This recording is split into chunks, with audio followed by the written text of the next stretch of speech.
All right, welcome back to another episode of Asset Coach and Tax Strategist. And so we just completed our economic termites sessions, and we talked about, if you remember, the four economic termites: taxes, inflation, time, and then laws and regulations. And so now we bring all that to fruition because now we're going to talk about the three most tax advantaged assets based on IRS guidelines. Now, there are more benefits that are more taxable. So I'm not saying these are the only.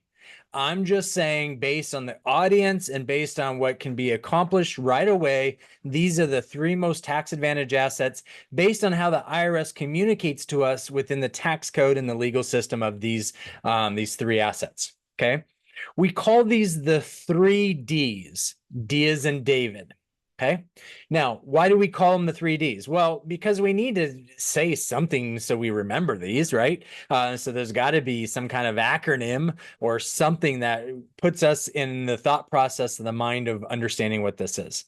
Now, at the end of the day, what we're trying to do, remember, the tax code is written for business owners. And so we're trying to minimize or eliminate as much of the income that comes down the income funnel to our personal tax return. Okay. So we have a saying that we tell everybody: income is taxable, cash flow is plannable. Okay. And so when you have cash flow as a business entity and you're structuring your plan to minimize that income down the income funnel, because income is taxable, then you leave that cash flow at the top. You can plan that cash flow is plannable into other assets. Now, utilizing multiple assets allows you together create what we call the asset buddy system, rather than silo everything. And the reason why this is so important is that I can't tell you how many times, I've been in the financial service world since 2001. And I've talked to hundreds, if not thousands, of guys that have securities licenses, hundreds, if not thousands, of guys who have insurance licenses, both business, property, and casualty, or personal life and health.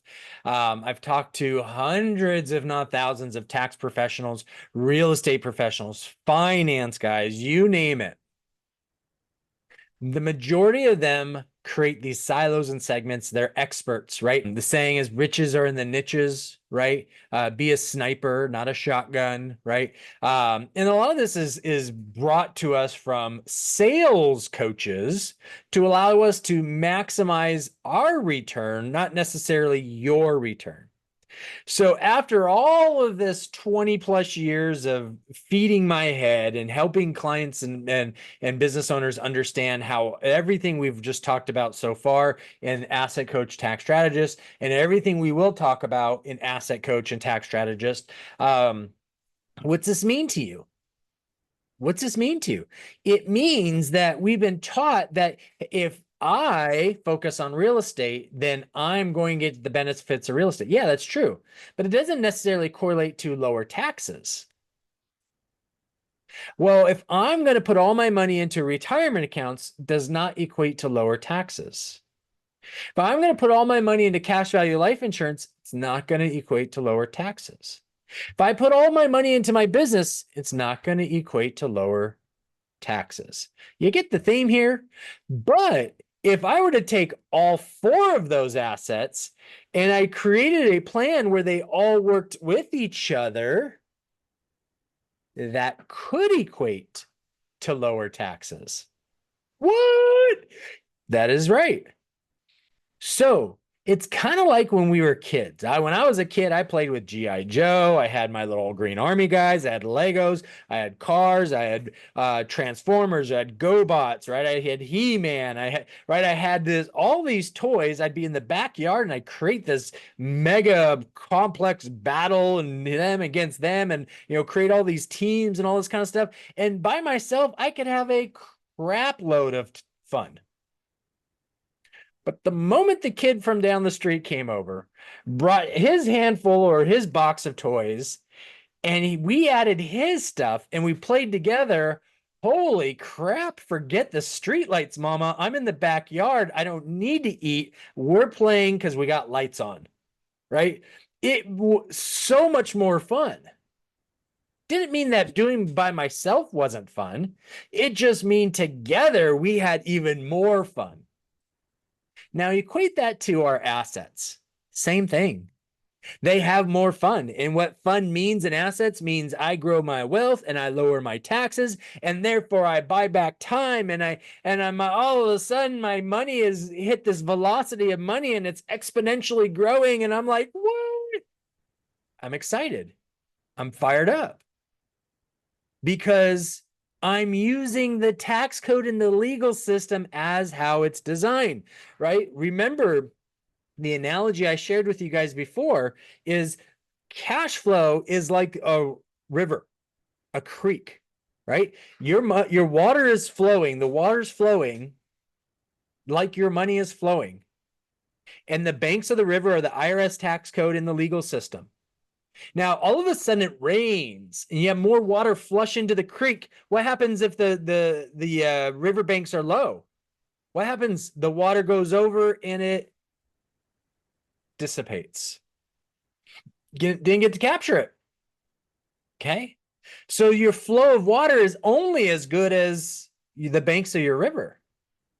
But think of your cash flow. If we have more water and we were able to build up the banks, what would happen? The water would flow faster in the direction of the banks. So that's what the tax and the legal system are, is that as you make more money, you get access to more of the tax code, more of the legal system. We start building these banks. So you capture all that cash flow and it's flowing through. And that's the velocity of your cash flow. It's the velocity of your money.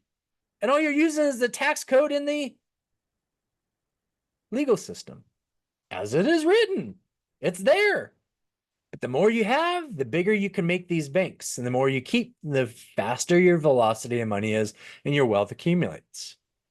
Okay, so that's what we're trying to build here. So that's what the 3Ds are going to allow us to do. Now, we're going to eventually talk about the rules of assets. Okay, we'll do that in the next episode, talk about the rules of assets. But right now, what are the 3Ds? Okay, we've waited long enough. Spill the beans, Bob. First D, deductions. What asset provides the most deductions? My goodness, if you've been listening to my channel, I've said it over and over again. The tax code is written for business owners. So your business provides the most deductions. Clearly. And if you set up multiple assets in multiple business entities and use the tax code and the legal system together, guess what? You get more deductions. You build up your banks of the river and you allow your cash flow to hit its velocity of money. So first D, deductions equals business. The second D, depreciation. Woo-wee. What asset provides the most depreciation is real estate. Okay. Yes, I'm a business owner. I buy machinery and I can bonus depreciate or I can depreciate. Yes. But it's not as good as real estate. There's an entire segment called cost segregation within real estate that allows you to go and find all these different aspects of things that you spend in your real estate to be able to cost seg and accelerate that depreciation.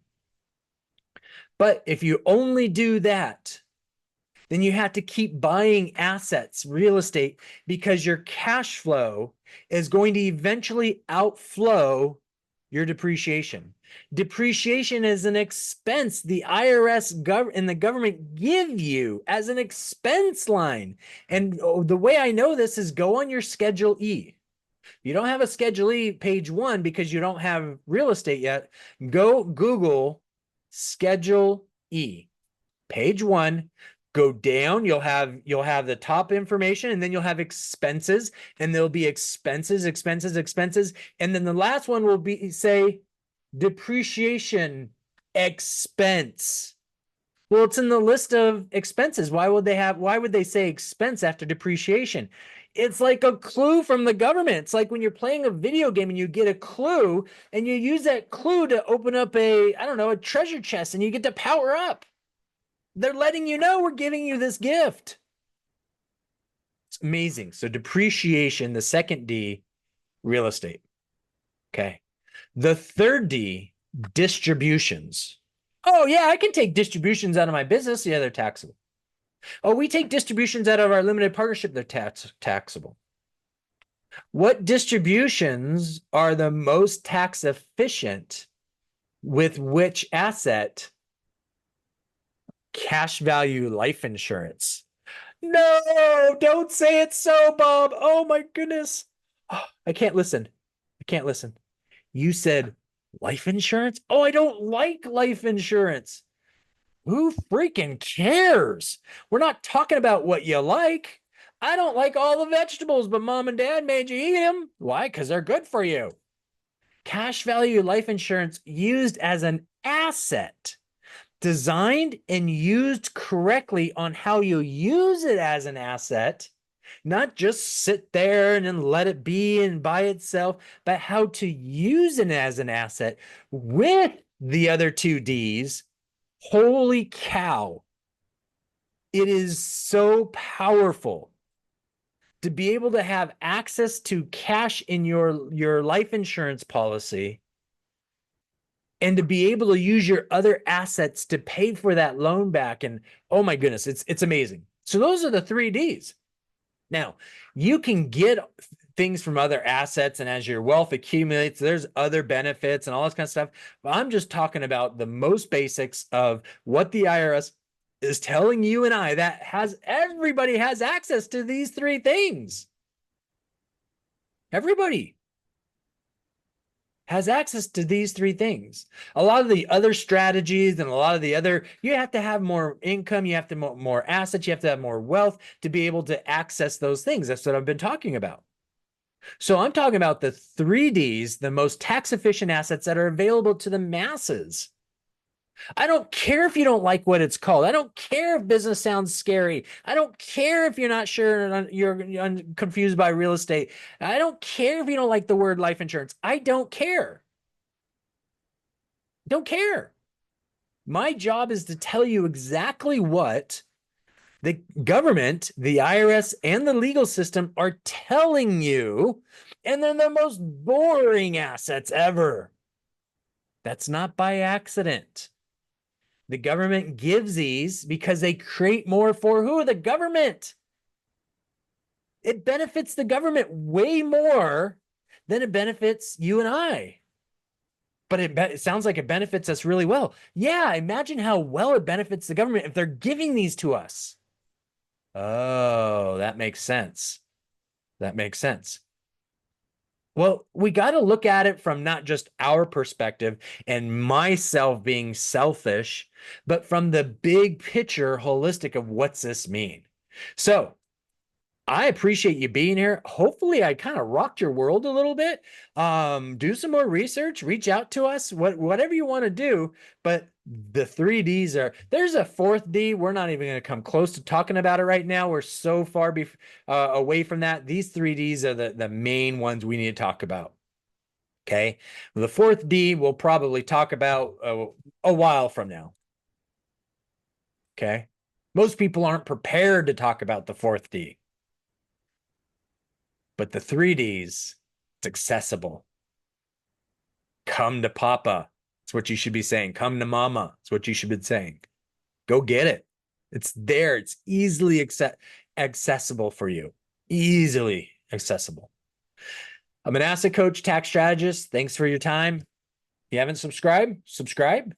If you haven't given us a thumbs up, give us a thumbs up. If you don't like our content and you think I'm full of a bunch of BS, not a problem. Give me a thumbs up and just let me know that, you know what, Bob, you're full of BS. I agree with your BS. You're full of it.